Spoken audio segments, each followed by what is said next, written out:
Pengadilan Negeri Jakarta Selatan menolak permohonan pra-peradilan yang diajukan oleh Mardani Maming. Maming sebelumnya ditetapkan sebagai tersangka oleh Komisi Pemberantasan Korupsi dan sudah masuk daftar pencarian orang atau DPO. Pengadilan Negeri Jakarta Selatan menolak permohonan pra-peradilan yang diajukan oleh Mardani Maming. Salah satu pertimbangan hakim menolak permohonan Mardani Maming karena Maming masuk daftar pencarian orang atau DPO oleh KPK. Menurut aturan perundang-undangan yang berlaku, seorang DPO tidak dapat mengajukan pra-peradilan atas kasusnya. Hakim juga menilai penetapan tersangka Maming oleh KPK sudah sesuai dengan prosedur. Atas dasar hal itu, gugatan pra-peradilan yang diajukan Maming tidak dapat diterima atau ditolak. Sehingga permohonan sudah sepatutnya ditolak atau setidak-tidaknya dinyatakan tidak dapat diterima atau tersangka melarikan diri atau dalam status daftar pencarian orang atau DPO, maka tidak dapat diajukan permohonan pra-peradilan.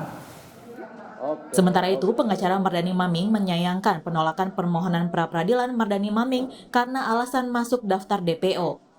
Pengajuan itu dilakukan belum ada DPO. Kami di tengah jalan tiba-tiba di DPO-kan. Jadi sehari sebelum pembacaan putusan, ini kan tinggal mendengar putusan sebenarnya, tiba-tiba DPO dikeluarkan dan itu dijadikan pintu masuk untuk tidak menerima. Itu bersurat.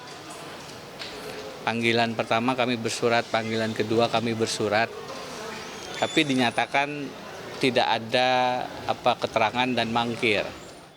PLT juru bicara KPK, Ali Fikri, sebelumnya juga sudah meminta Mardani Maming agar bisa kooperatif dan menyerahkan diri ke KPK. Karena sebelumnya Mardani Maming sudah 2 kali mangkir dari panggilan KPK hingga akhirnya mantan Bupati Tanah Bumbu Mardani Maming masuk daftar pencarian orang KPK. Daftar pencarian orang atau DPO, dan paralel dengan itu KPK juga telah berkirim surat ke Barreskrim Polri untuk meminta bantuan penangkapan terhadap tersangka MM dimaksud. KPK berharap tersangka MM dapat kooperatif dan menyerahkan diri kepada KPK agar proses penegakan hukum tindak pidana korupsi ini tidak terkendala.